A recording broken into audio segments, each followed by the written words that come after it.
Desabutres da Colina, esse clássico aqui do José Alcides Pinto, e agora no doutorado eu estou investigando o fenômeno da carnavalização, mais especificamente no jornal O Pão, né, com as crônicas produzidas pelo Adolfo Caminha, certo?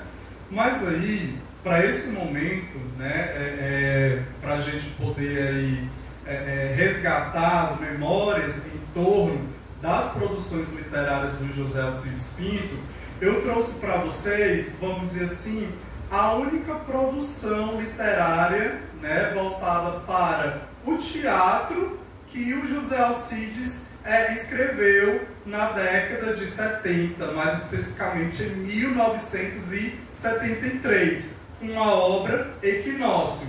Daqui a pouco a gente vai analisar, certo, um pouco sobre esse título. Esse título Equinócio, ele já diz muito do tema dualista que constitui toda a obra alcidiana, inclusive a sua peça teatral Equinócio, certo? Então, o título dessa minha fala é justamente a dramaturgia alcidiana, sob a égide da teoria da carnavalização bakhtiniana.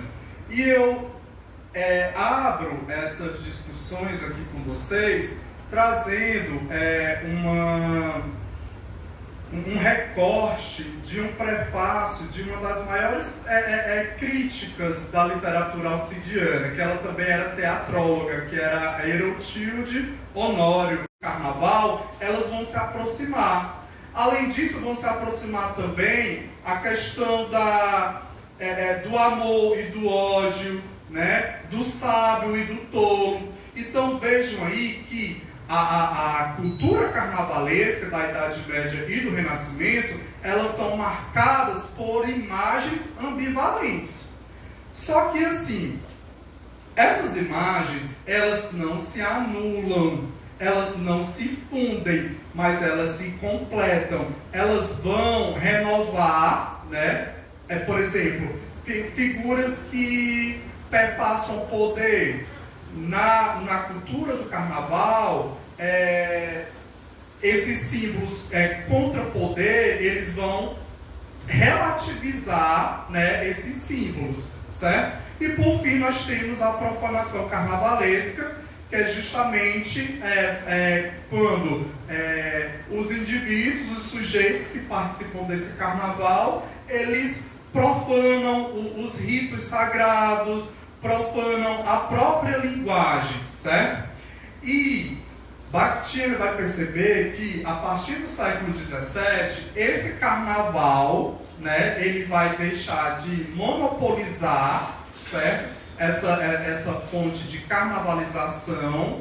E quem vai ganhar agora espaço, né, com essa cultura do carnaval é justamente a literatura. Então, o que seria essa carnavalização da literatura? É a transposição da linguagem concreto, simbólico e sensorial do carnaval, do contexto do medievo e da Renascença, para o texto literário, né? E ele vai perceber isso justamente com a sátira menipéia e os diálogos socráticos. E quem vai ser o principal porta-voz, Alberto, dessa literatura carnavalizada? É justamente o francês, né, o François Rabelais, certo? Eu seja a mais conhecida de vocês também. Mas aqui no doutorado, eu queria estudar uma obra que não fosse muito conhecida, que não fosse muito estudada. Então comecei a pesquisar e identifiquei o Criador de Demônios. Essa obra só teve essa edição, Criador de Demônios. Embora aqui no livro seja descrito como um romance, hoje ele não é caracterizado como um romance, mas sim uma novela. Então, no meu projeto de doutorado, eu não vou estudar a vida de José Alcides, não vou estudar o erotismo. José Alcides foi um múltiplo, escreveu teatro, poesia, romance, crônica, foi um crítico. E nesse momento aqui do doutorado, eu vou estudar a trilogia da maldição, que é composta por 3 obras dele. O Dragão, Os Verdes Arbustos da Colina e João Pinto de Maria, a biografia de um Lobo. E eu acrescentei também essa novela, O Criador de Demônios. Pelo título, antes de conhecer a obra, eu acreditava que seria alguma obra, alguma narrativa que fosse falar sobre algum cientista que tivesse algum tipo de laboratório, que criava algum ser, né, algum ser maligno. Mas não, essa obra é uma obra completamente diferente de todas as outras. O cenário onde acontece a história não se passa na região do Angico, Santana do Acaraú, e nem tem personagens que são comuns aos outros. Como vocês podem ver aqui na capa do dragão, esse homem que está com o dedo em riste, vocês identificam como sendo o que ele? Ele faz o que? Esse homem que está com o dedo aqui levantado assim, quem é ele? Ele é um padre, né? Então o padre vai ser um personagem recorrente nas obras dele. Aqui tem um dragão ou abutres, também vão estar presentes na obra de José Alcides Pinto. No Criador de Demônios, a história não vai se passar numa localidade, não vai se passar em Santana do Acaraú, ela vai se passar em um hospício, tá certo? Então, uma primeira referência ao local onde se passa essa história. Pode seguir. O Léo disse para me ter cuidado, né, quando fosse estudar, porque tinha uns demônios. Para vocês, eles já apareceram? Várias vezes. Gente, cara, eu confesso assim que toda vez quando eu ia ler Os Verdes Arbustos da Colina, para a minha dissertação de mestrado, gente, sério, eu pedia proteção a Deus, porque parecia que o estava assim, perto de mim direto. Você sai com aquela sensação estranha.